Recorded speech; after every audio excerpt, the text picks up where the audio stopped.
Ladies and gentlemen, good day and welcome to the Shriram Transport Finance Limited Q2 FY22 earnings conference call.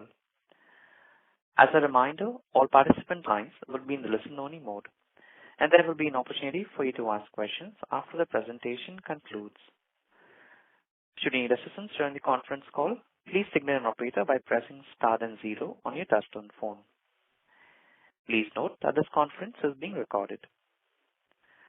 I now hand the conference over to Mr. Umesh Revankar, Vice Chairman and Managing Director. Thank you, and over to you, sir. Thank you. Good morning, friends, and good evening to those who are joined from the western part of the world. A warm welcome to all of you who have joined this call. I hope all of you are healthy and safe. Today we have our JMDs, Joint Managing Directors, Mr. Sudarshan, Sridharan, Nilesh, Sundar, and Parag, along with me, and Mr. Sanjay, who is our IR head. Friends, let me first go through economic updates, then let me come to the results. Most of the states started unlocking almost fully. And the second quarter on the back of aggressive vaccination. As stated in the previous quarter, goods transportation continues to have a good run and not hindered by any kind of lockdowns. And with good freight rates, they were able to run their business quite comfortably. There is also a pickup in passenger transportation, which helped taxi and bus operators to repay their installments regularly. All this have helped in improved collections overall. The government has announced several policies to support the Indian economy in regaining the momentum.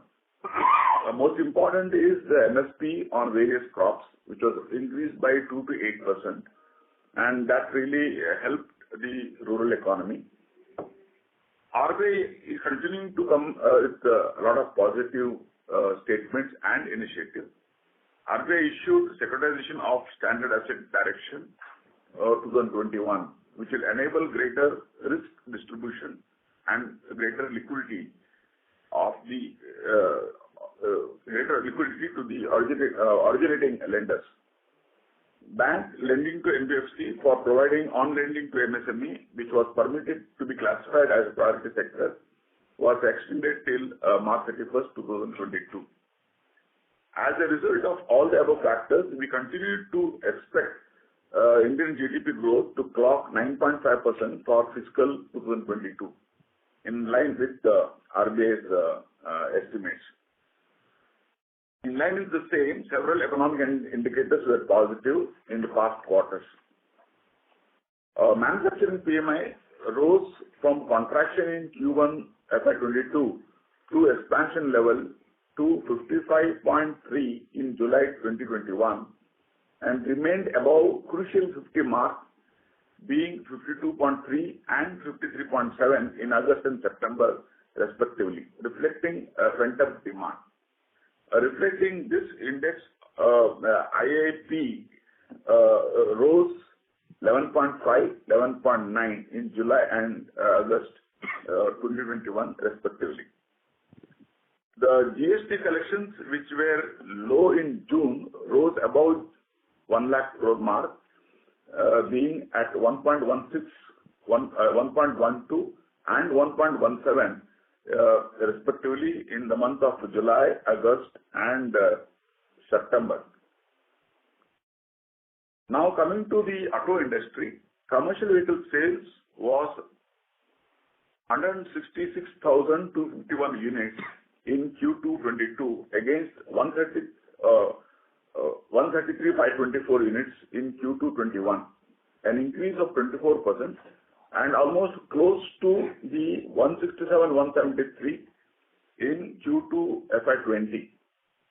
The medium and heavy grew much faster with 51,740 units against 23,921 units in Q2 FY21 and 40,158 units in Q2 FY20.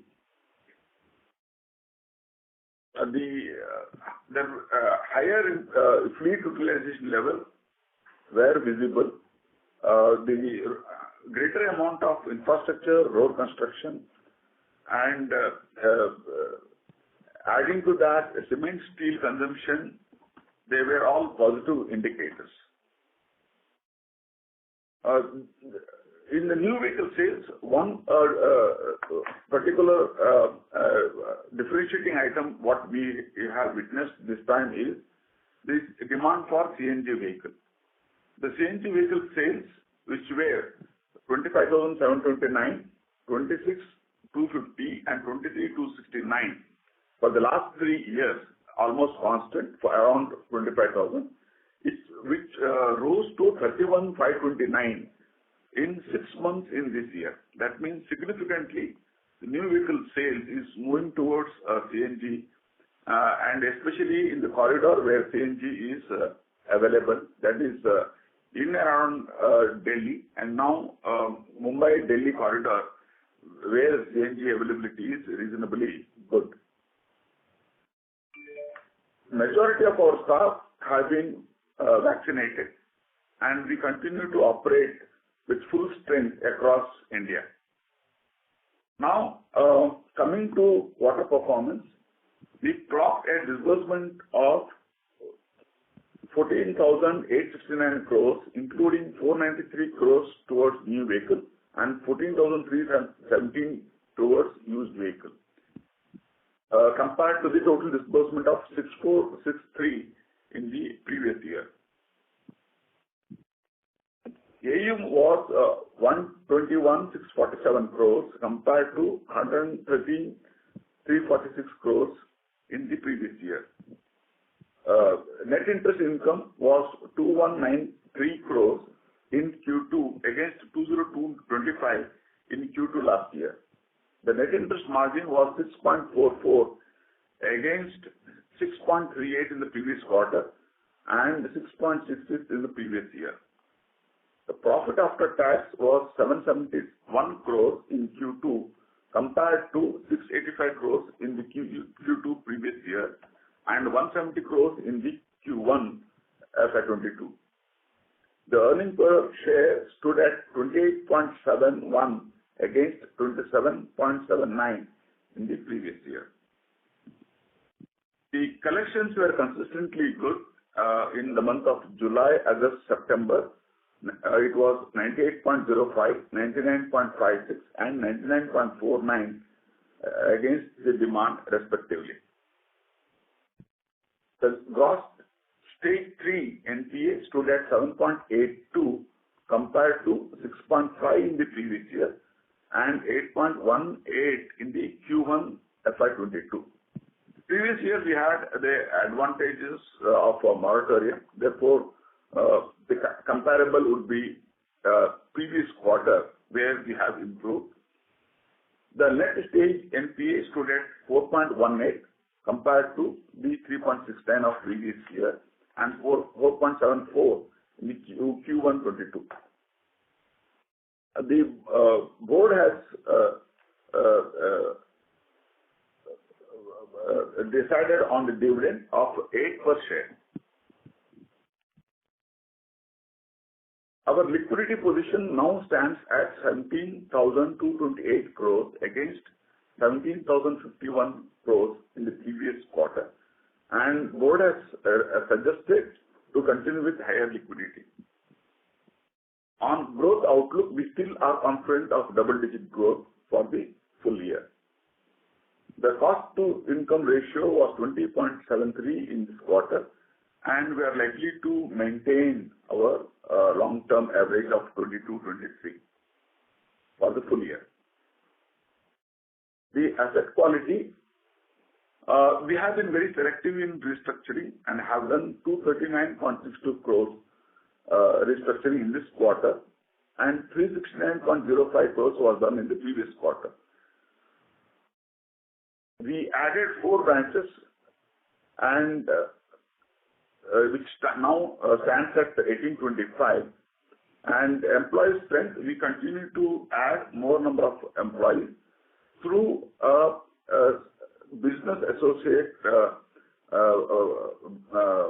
method, so that we can onboard the new employees by giving them fresh training.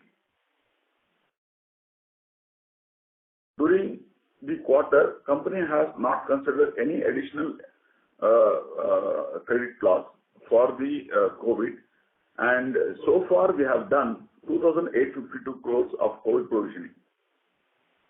The long-term strategic initiative like digital roadmap, green financing, and creating deeper reach mentioned in the previous quarter by the JMDs, it is in good progress, and any specific question would be answered by them.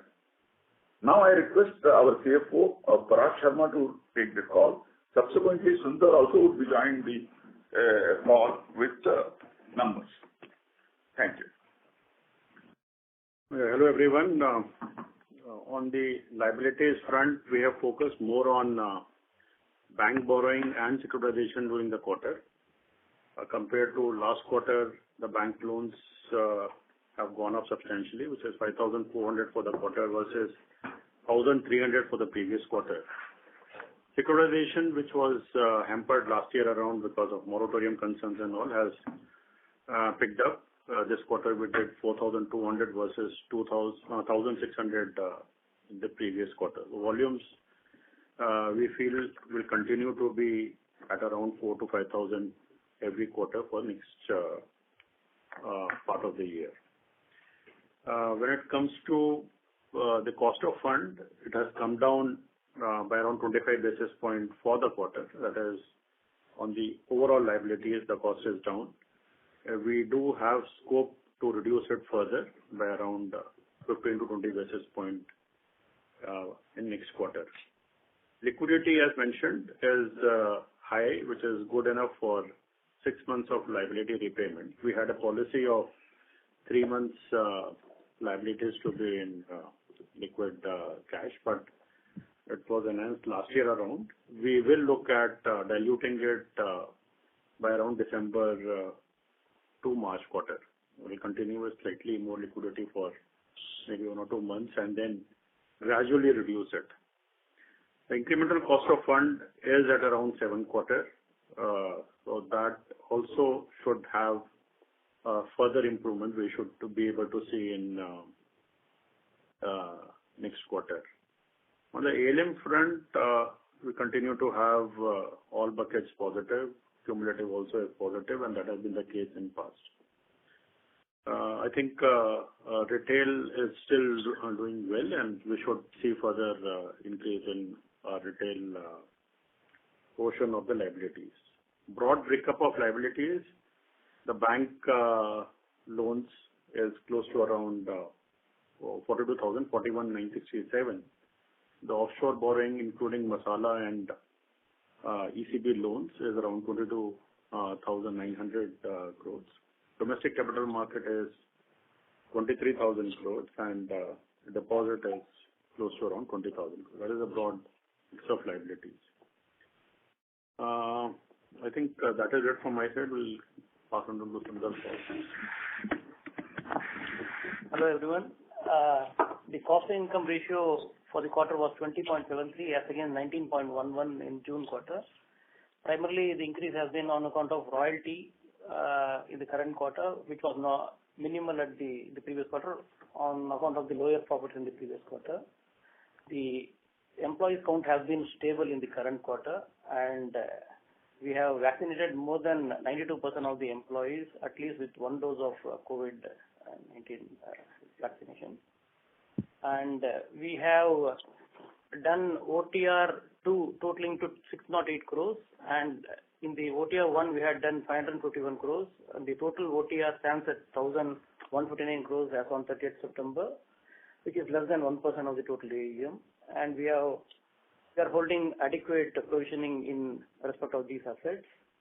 The stage 3 was at 7.82%, and the net stage 3 was 4.18% as on 30th September, as against the gross stage 3 of 8.18% in June and net stage 3 of 4.74% in June. And the coverage ratio has been increased to 48.57% as against 44.16% in the previous quarter. And the stage 1 in the current quarter was 79.39% as against 77.29% in the previous quarter. There has been an improvement in the stage 2 also, which is now at 12.79% as against 14.53% in the previous quarter. We have maintained a coverage rate of 3.28% in stage 1 assets and 9.66% in the stage 2 assets. And the PD for stage 1 was at 7.34% as against previous quarter of 7.35%. And for stage 2, the PD was 22.06% as against 22.17% in the previous quarter. The LGD remained at 45.10% as against 45.2% in the previous quarter. The COVID-related provisioning was maintained at 2,853 crores and no addition was there in the current quarter. And we are holding more than the RBI required provisioning, which as per the NDAs, we are holding 9,258 crores as against an IRAC norm of 3,008, which translates into 6,249 crores of excess provisioning that we are carrying on the books.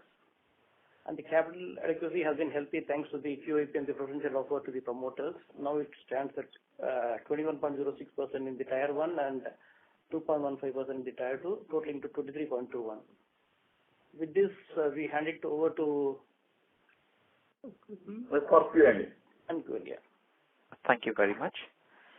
Ladies and gentlemen, we will now begin the question and answer session. Anyone who wishes to ask a question may press star and 1 on the touchtone telephone. If you wish to remove yourself from the question queue, you may press star and 2. Participants are requested to use handsets while asking a question. Ladies and gentlemen, we will wait for a moment while the question queue assembles. Anyone who wishes to ask a question may please press star and 1 at this time.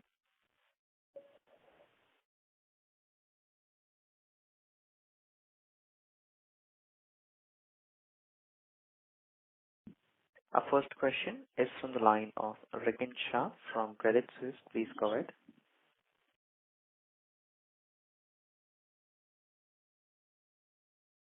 Rikin, your line is unmuted. We request you to please go ahead.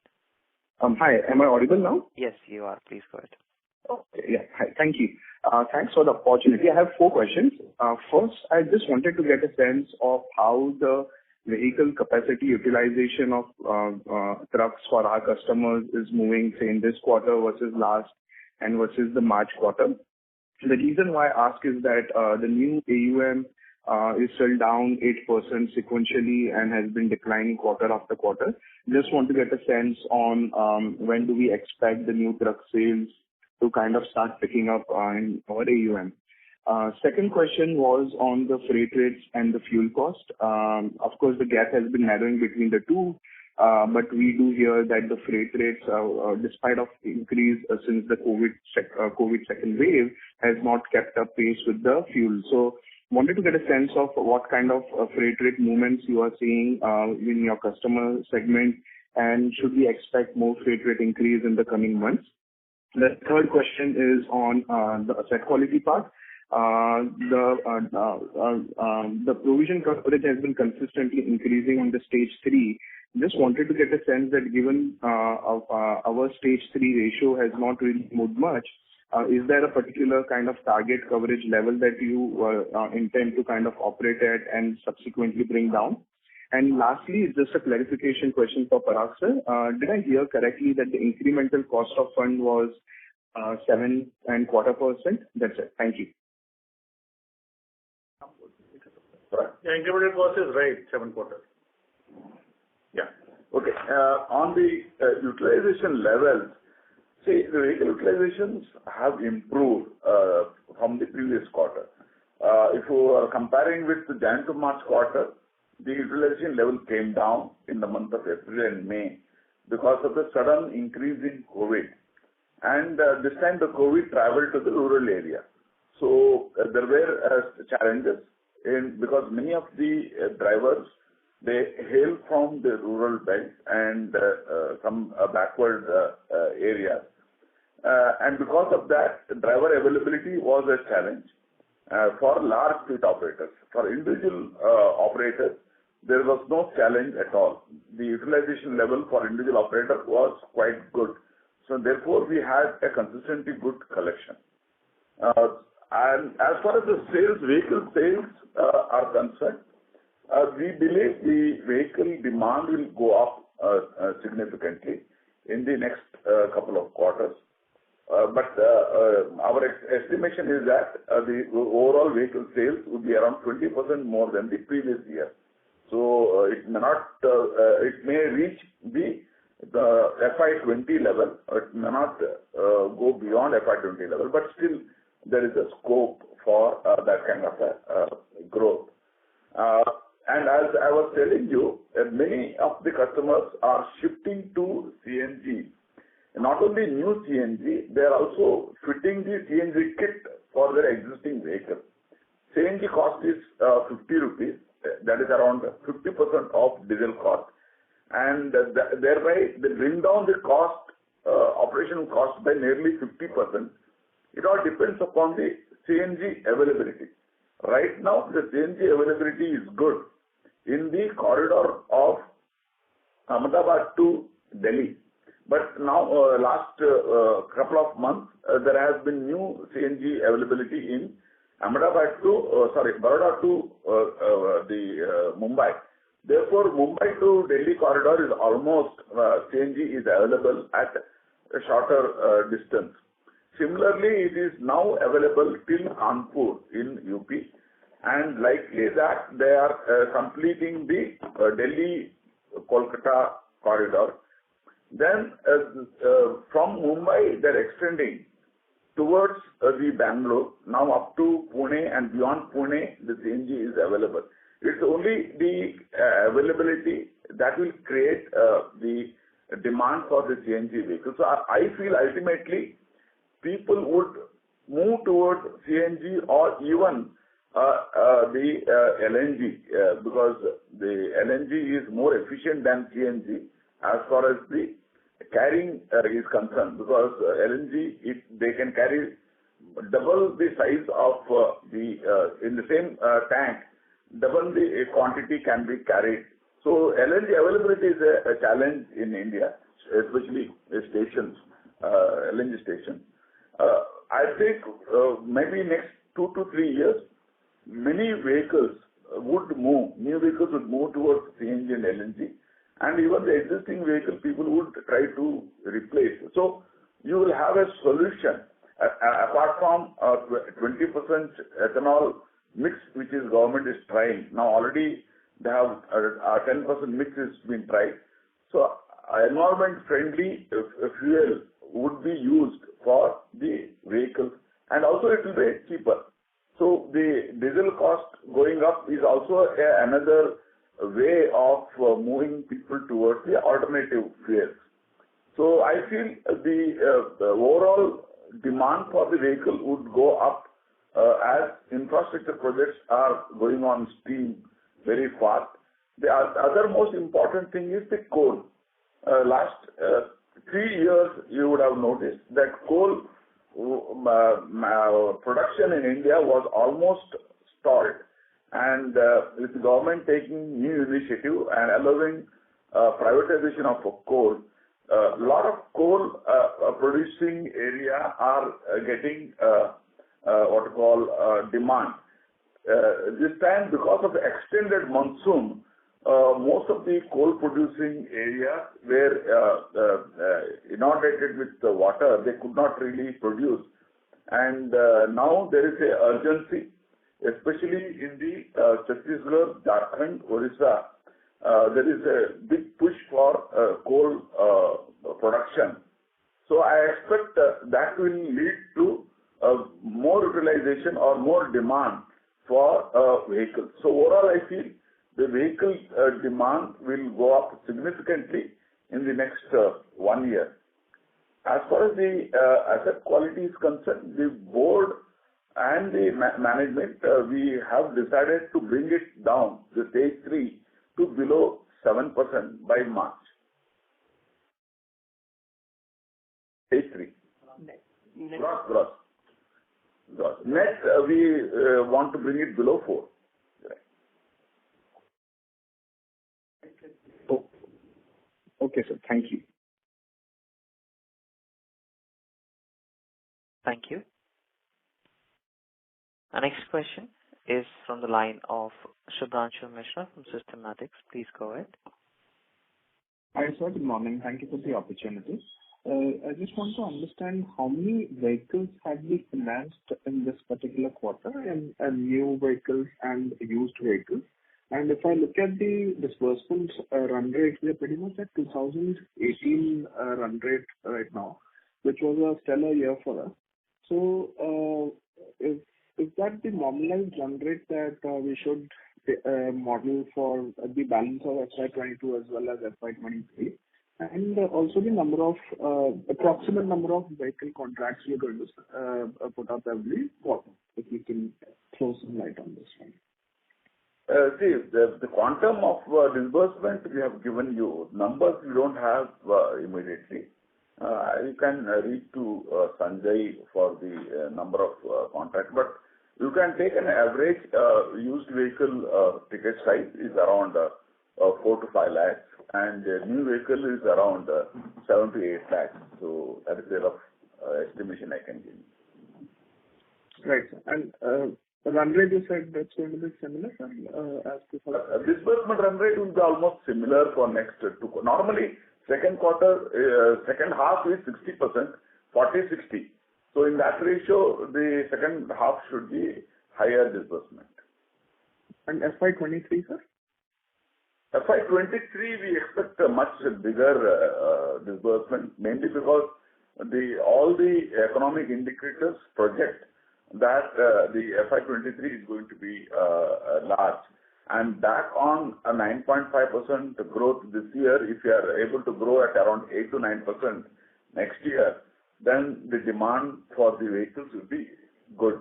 See, here I would like to mention the Gati Shakti Yojana, which PM has announced. That is going to have a huge impact on the demand for the vehicle. One, they are trying to bring various the transport corridor in various locations nearer to the manufacturing area, so that the manufacturing and the transportation goes seamlessly for export and import. So that is one big plan. So with that, the impetus for logistic growth in India will be high. And the second part is if you look at last quarter, there was 100 billion export by India, and Indian agricultural export grew by 21.8%. So that is a very big thing. I feel if from Indian hinterland, agricultural produce goes to international level through export, that is going to create a large movement of goods. And we feel that FY23 can be a good growth momentum for the goods movement. Awesome. And if I could just squeeze in one last question, sir. What would be the percentage of repeat customers for our new vehicles and percentage of repeat customers for our old vehicles? See, repeat customers for new vehicles, most of the new vehicles are our existing used vehicle customers. So we normally don't go to any counter, or we don't have arrangement with any manufacturing company for new vehicle financing.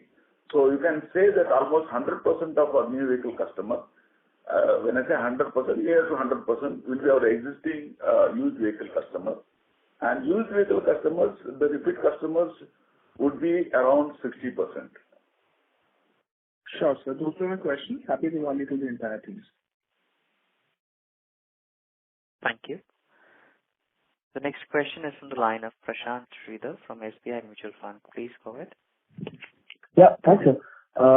In terms of capacity utilization, how far you would say we are from FY18 or 17 levels before the cycle turned? And when do you expect the cycle to sort of turn positive again going forward?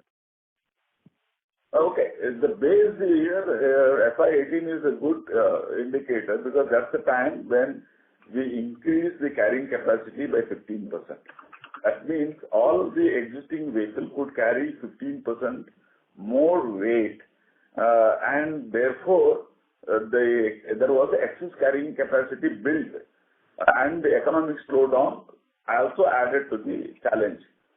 So we are still continuing with some kind of excess capacity in certain pockets, not all pockets, in certain segments. But overall, I feel the growth is coming back, and where people need to change to new vehicles because of some of the contracts insist that more than 3 years old cannot be used for transportation. There people are going for a newer vehicle. But the rest everywhere, the carrying capacity is adequate right now. So if the economic growth continues to do well, like the RBI estimation of 9.5, I believe next year there will be huge demand for new vehicles. At present, I feel the carrying capacity is adequate and utilization levels are good. It is not underutilized now. They are able to use most of the existing capacity. Sure. That's helpful, sir. If you could just give us some idea on the repossession trends in this and last quarter versus what used to be done before. And just one other question on the new RBI securitization guidelines. The profit from direct assignment is not included now in the net worth calculation. Does that affect the capital adequacy for us, and to what extent? That's it from us. As far as the assignment guidelines are concerned, anyway, it will not have any material impact on the capital adequacy. So our assigned portfolio is hardly anything compared to the overall securitization that we do. It should not have any impact on the capital adequacy. Yeah, on the reposition, surprisingly, reposition is low. Maybe because the utilization levels are high. See, reposition happens only when the utilization levels are low. And we did not see any increase in reposition.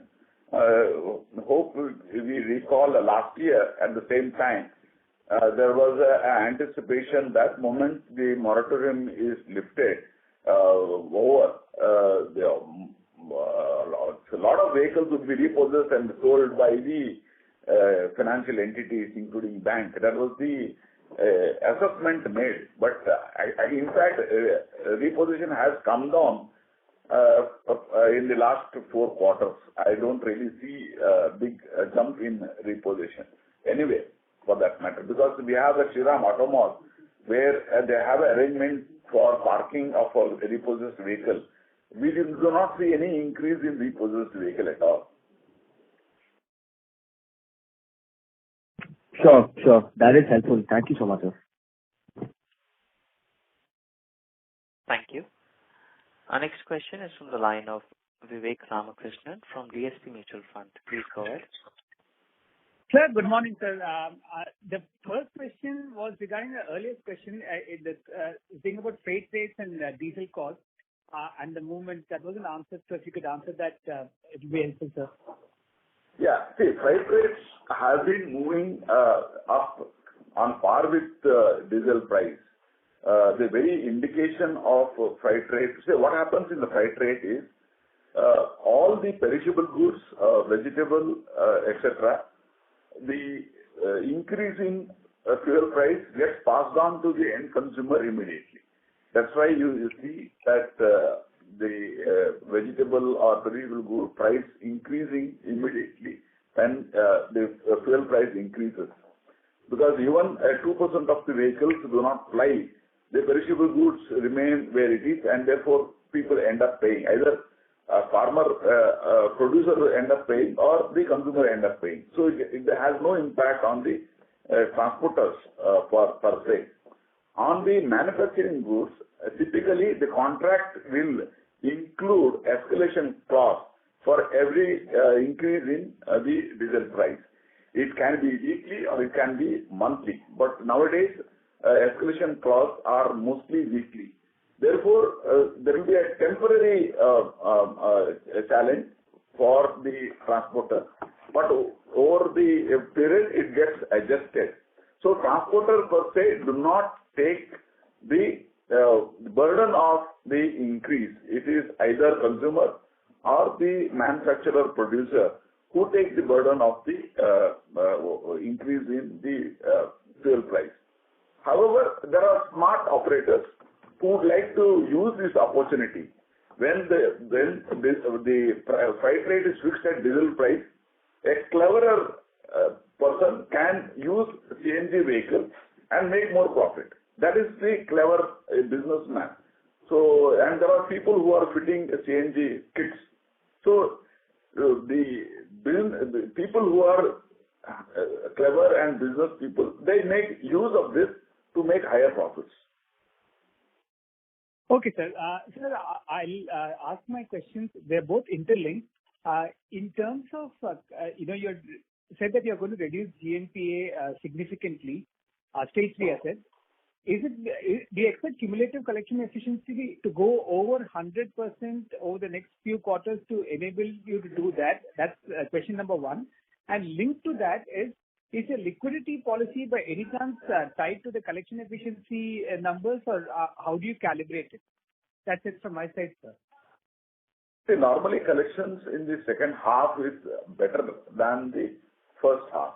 That's mainly because the agri output comes, festive period, agri output, all will help people to earn more. So even if there are some small outstanding earlier, that gets paid in the second half. And last year also, if you had remember our numbers, Jan to March, our collection was more than 100%. So normally we tend to have a more than 100% collection in the second half of the year. So we expect the collection to really improve. This is our second question. Yeah, liquidity. I think when I will no correlation to collection, though that can have some bearing, but more to do with the overall liquidity in the system and any concerns on the sector or portfolio. Nothing directly linked. It was the tough scenario last year around when we decided to increase the liquidity buffers from 3 months to 6 months. Continuing with that, the things have eased out a lot. We will look at diluting it, as I mentioned in the earlier comment, but maybe towards the Q4. Thank you, Parag sir, and happy Diwali to you, Umesh, and the Shriram family. Thank you. Thank you. Our next question is from the line of Abhijit Tibrewal from Motilal Oswal. Please go ahead. Yes, thanks for the opportunity. Hi, Umesh sir. Good morning. Just one question that I had. If I heard you right, during your opening remarks, you suggested that we are looking at maybe a double-digit kind of a growth in AUM in this year. But let's say if I were to try to juxtapose that with the comment that you just made, that collections are indeed better in the second half of the fiscal year, which is to suggest that the runoff that you typically see, and which I must admit has been largely very, very stable for you, would be higher in the second half. So to that extent, would it be fair to assume that disbursements in the second half of the fiscal year will be materially higher? Because I was just looking up, typically our disbursements in the first half and the second half of the fiscal year have in the past been in that range of let's say either 50-50 or 45-50. Can this year be what you suggested sometime back, 40-60 kind of a split between H1 and H2 disbursements? And maybe a related question here, sir. 15,000 crore of disbursement is what we've been seeing in Q4, in Q2 of this fiscal year, and probably, the highest ever level of disbursement that we've been clocking. In the past, you have always suggested that, this growth in disbursement can be achieved through deeper penetration and increase in number of branches. So, where is it going to come from? Is it volumes, or is it actually price increases that you are looking for, which will help sustain better disbursement momentum in the second half of the fiscal year? Yeah. See, mostly what happens is, collections in the second half are better, and whatever the small outstanding remains in the first half, that gets paid in the second half. Therefore, the collection goes up.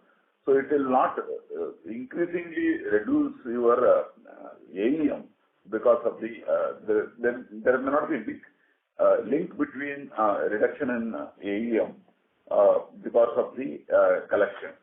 But having said that, disbursement, as you rightly put it, the ticket size have gone up. The vehicle prices have increased significantly because of the BS6. The average increase in the price is around 15%. One is BS6, and second, steel price also has increased by around 50% over the previous year. And therefore, the component price gone up and vehicle prices are going up. So we expect the increased vehicle price also will have a bearing on the used vehicle prices. So on an average, used vehicle prices have gone up by around 15 to 20% because of the same. And the increase in price has been especially used vehicle in LCVs. The prices are steeply increased by around 25 to 30%. In heavy vehicle, the increase has been little less, 10 to 15%. So that will help us, because even though we will be very conservative in our lending up to only 70% of the LTV, because of the vehicle price going up, the ticket size also will go up to that extent. So additional around 3 to 4% AUM will grow because of the ticket size going up. And as we have seen in the last year, the fourth quarter, our disbursement was almost 16,000 crores last year. So we should be able to reach to that level in the third quarter itself if the environment is very positive and if the COVID wave 3 doesn't disturb the economic activity. So we feel that the disbursement would be, of course, I can't take first quarter into consideration, but we had a good first quarter. So it should be 40-60 is what I believe. But as you rightly put it, normally it is 45-55 for us. Sure, sir. This is very, very useful. And sir, maybe a last question. Do we have any updates that we can share on the merger? And so the reason I ask is, I mean, from time to time we keep hearing that at least from a thought process we are clear that we want to do this merger, and then maybe we are kind of trying to work on the modalities which will be involved in the merger. So if you could maybe share some updates if you have any. As you have rightly put it, we have been debating on the merger. See, both the entities are doing well. They have a good growth opportunity. They have a niche presence. So we continue to run business the way we have been running. But there are opportunities like if 1 plus 1, if it is about 2 or if it is 3 or 4, then that synergy should help all the stakeholders. That is the argument. So we are only looking at what are the synergies we have if we come together. Whether we can give a better deal to all the stakeholders, employees, customers. If yes, then we will look for the merger. So that's how the discussion is going on. And maybe we will try to come to some conclusion at the earliest on the same. Sure, sir. Thank you. Thank you very much. That's all from my side. Wish you the very best. Thank you. The next question is from the line of Umang Shah from Kotak Mutual Fund. Please go ahead. Yeah, good morning, sir, and thanks for taking my question. So one, first question is related to asset quality. So clearly, performance is probably far superior in what we have seen compared to in past few years, despite the COVID impact. And the outlook also remains fairly benign. So in that case, should we see a material drop in our credit costs in the second half? Yeah, the credit cost should only improve. If you observe the number for the quarter, the credit cost was 1.91, and for the first quarter it was around 4%. So it is around 3% for a half year. We expect the credit cost to be below last year's level. Last year it was 2.48 by the year end. So we expect it to be below that by the year end. That's helpful. The second thing was, I just wanted to reconcile the restructured loan numbers. Did I hear correctly when Sundar sir mentioned that the OTR 2 number was 608 crores and OTR 1 was 550, so total is about 1,000 crores? Is that correct? Right. Correct, yeah. Okay, but our presentation mentions the outstanding total restructured book of 608 crores. That is only for the OTR 2. We have not mentioned OTR 1 in the presentation. OTR 1 is 551. Both together is 1,000 odd. Okay, and would this be classified under stage 2 or stage 1? It has been classified as stage 2 and the necessary provisions pertaining to stage 1 have been applied. Okay. Stage 2 is applied. Sorry. All right. Okay. And last data keeping question, if you could just share the disbursement breakup. Sorry, I missed it in the opening remarks.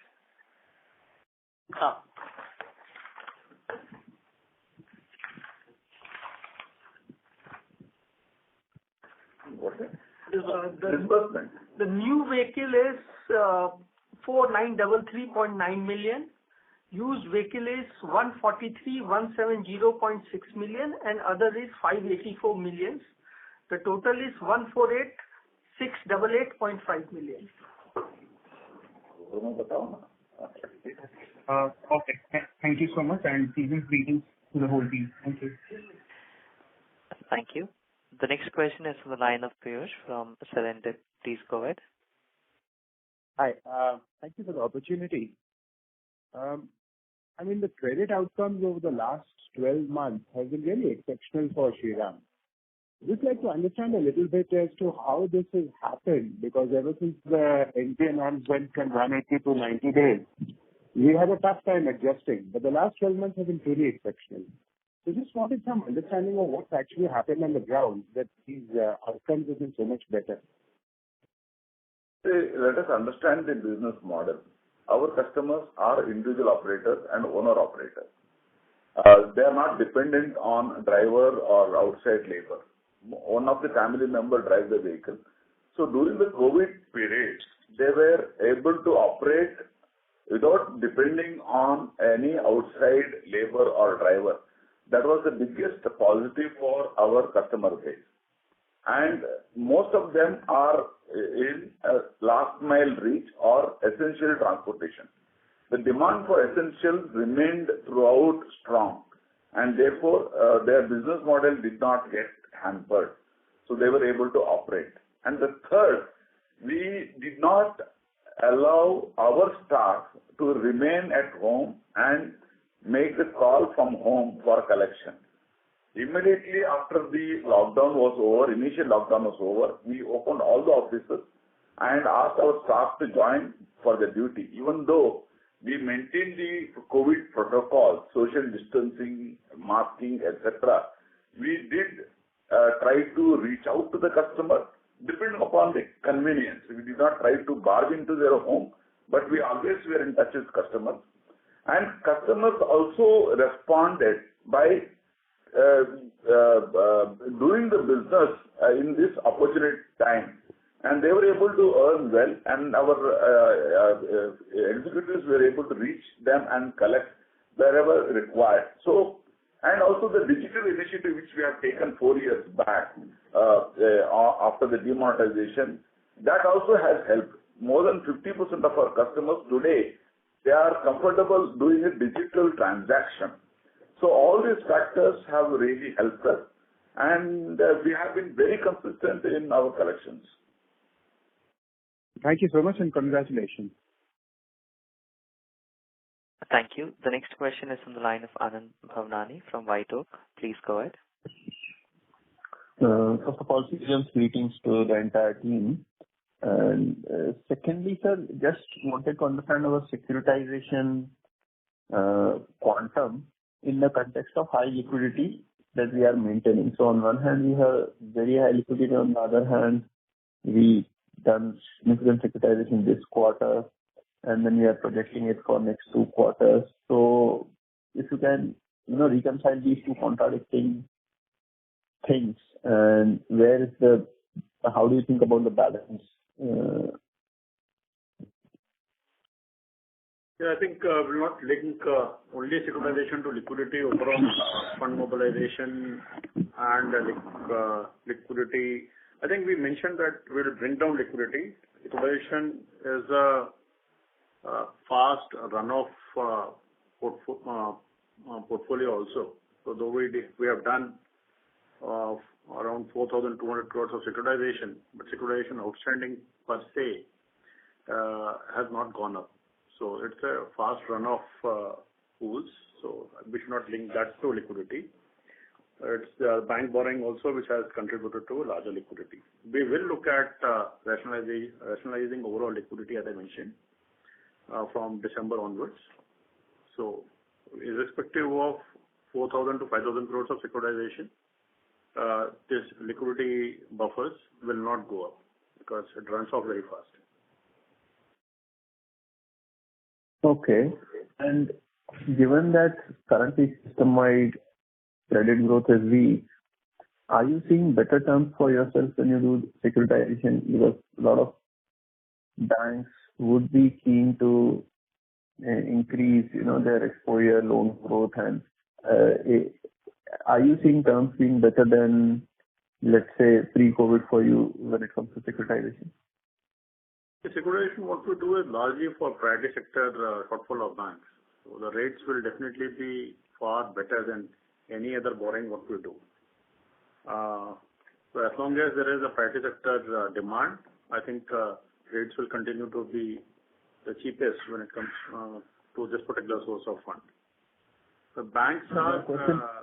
My question was slightly different. Vis-a-vis pre-COVID, are you getting better rates?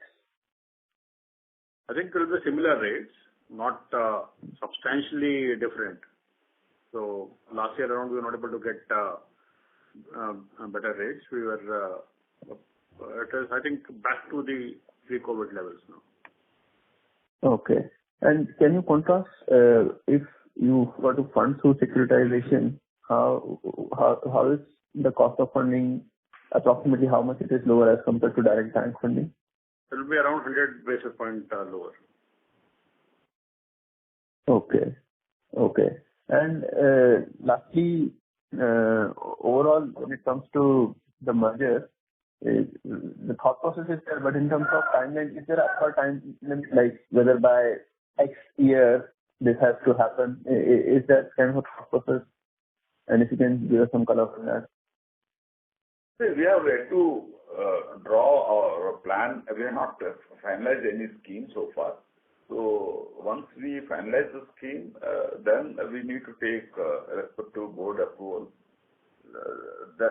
Then the process will start. So nothing is in finalization at this stage now. Yeah, but there's no thinking that this has to happen by, let's say, 23, 24 or 25. Is there a thought process around the timeline that we kind of... We need to decide on the advantages and benefits to all the stakeholders. Then only we draw the scheme. So that is that's still in the process. Sure. Thank you. Thank you. The next question is from the line of Sameer Bhise from JM Financial. Please go ahead. Yeah, hi. Good morning, and thanks for the opportunity. So could you just give some details on the vintage of the book on the used side, and if any perceptible change you've seen in last couple of years or 3 years? See, there has the vintage-wise, it is actually becoming younger and younger. The fleets are becoming young. Our portfolios are becoming young because after the initial the NGT recommendation of 10 years, that is Green Tribunal in Delhi, we started lending up to only 10 years old vehicle. Earlier we used to lend up to 12 years. So the fleet have become younger now. So on an average, now the fleet average age should be around 6 to 7 years versus 8 to 9 years in the previous year. So that should be the average vintage. And any material gap between the PV and the CV side? There will be. PV will be much younger because normally the personal vehicles, passenger vehicles would be much younger and also will have more new vehicle components. So on an average, the passenger vehicle will be definitely 4 to 5 years, whereas the goods would be little older. Great. And secondly, any sense on operating costs as we go ahead, given that growth is expected to be strong? So that's my last question. Operating costs would remain almost same. Last 2 quarters, it was actually better than the average. Now our average cost to income is 23, around 22, 23, and it has been around 20 now. But I think we'll be on the long-term average.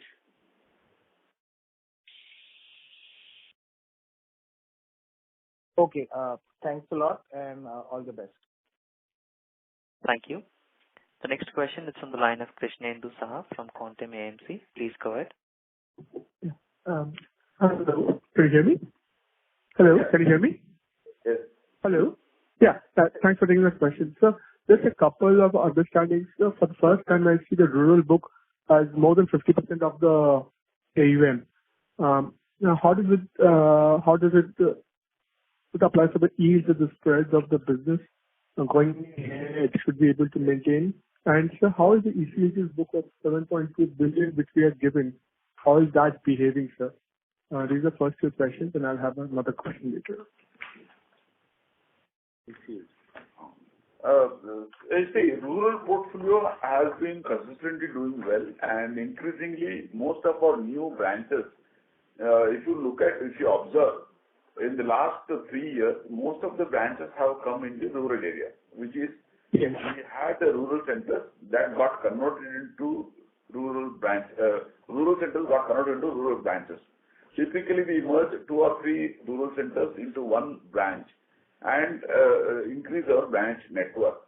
So the portfolio in the rural is consistently going up, and since the agri output has been strong in the last 3 years, there is a bigger demand because and also because of the road network.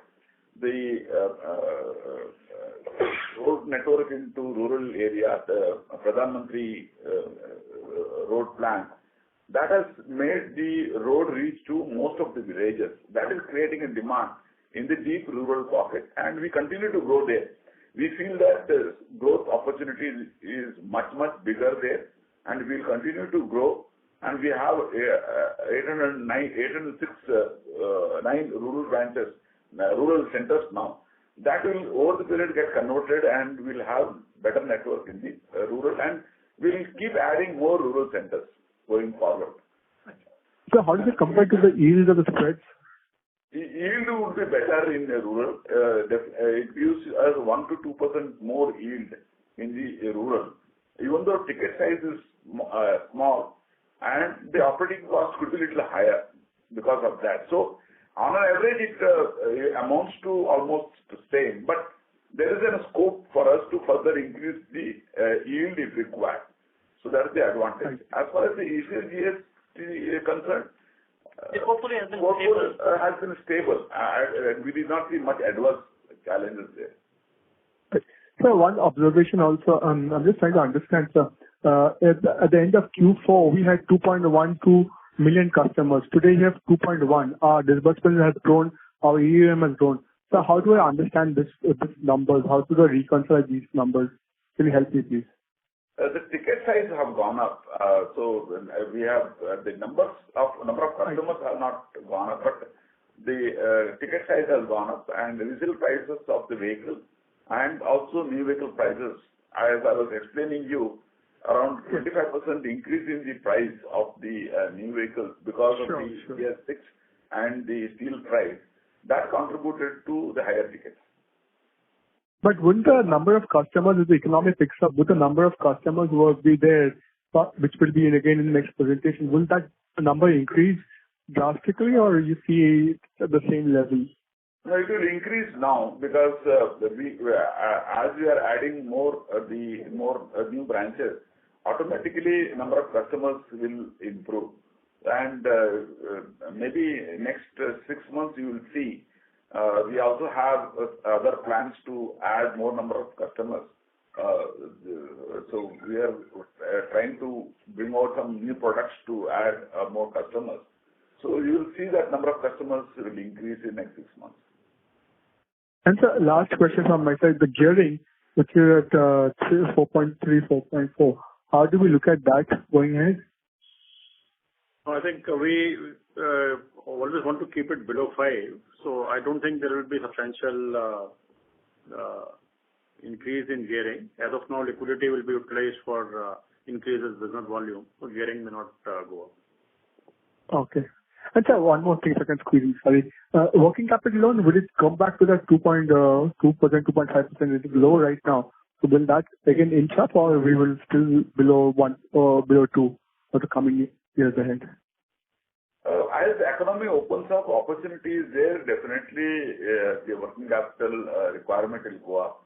So as of now, we are controlling it because of one of the reasons is we wanted to see how the COVID impact is panning out. And once we are able to overcome that, we should be able to increase our working capital requirement, fulfill a requirement of working capital can be made. Sure. Thank you. Thank you. That's the comment. Thank you. The next question is from the line of Sanket Chheda from BNK. Please go ahead.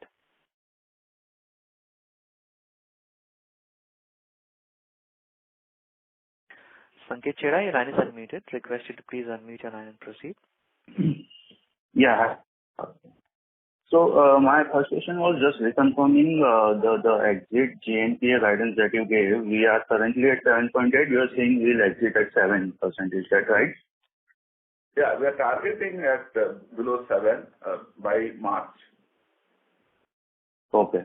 And so the other thing was again on liquidity. Now it's pretty counterintuitive that we had reached 100% plus collections, I believe, in the last month of last quarter, and then this quarter, all the 3 months were relatively closer to 100% only, and going ahead also we are guiding that collections are likely to be above 100%. Then what is making us keep the liquidity buffers so higher? It's alarmingly higher, around 16 to 18%. Whereas our peers have already started reducing on it meaningfully, per se, from 1%, 1 quarter back levels. So that is second. And third, again on the merger and related synergies that you said. So that 1 plus 1 will be equal to 2 or 3. That seems pretty or maybe somewhat not convincing as much. Can you just highlight 2, 3 very good reasons why which can be achieved by way of this merger? Yeah. See, as far as the liquidity is concerned, if you look at the expectation of the international rating agencies, we have raised money in the international market. In fact, Moody's were expecting to keep the NBFCs around 12 months, maturity in hand. That was the expectation in the COVID. Now it has come down. So slowly, the board also wanted us to keep 6 months maturity as liquid buffer. And that's the reason we have been keeping liquidity. And as Parag rightly put it, by Q4, we'll try to reduce it to some extent and put it into business. So that will give us a little more gearing into the our activity. And as far as the merger is concerned, see, this is something which we are discussing, debating, and trying to figure out and give most advantageous situation to all the stakeholders. So that's how we are working out. So customers and employees and all the other investors, shareholders should benefit out of it. When I say that means that what advantages we have now, what further advantages we'll get in the merged entity is something which we are envisaging, so that we come out with a concrete plan. Okay, sir. We would await for this. Thanks a lot.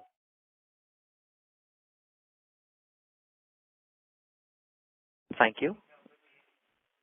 Ladies and gentlemen, that would be our last question for today. I now hand the conference over to Mr. Umesh Revankar for closing comments. Thank you, and over to you, sir. Yeah, thank you. Thank you for joining the call this time. And as I was alluding to you, next 2 quarters are likely to be much bigger because we see a very good environment. COVID wave 3 is not being there, and more than 100 crores vaccinated is extremely positive. And government is also proactive to the business. And we believe with one large privatization of Air India, there will be more private capital coming into the India for investment and further economic activity, which will lead into bigger scope and opportunity for the growth. And we will be definitely participating in the growth journey. And we are very confident and bullish on our growth. Thank you very much. Thank you very much. Ladies and gentlemen, on behalf of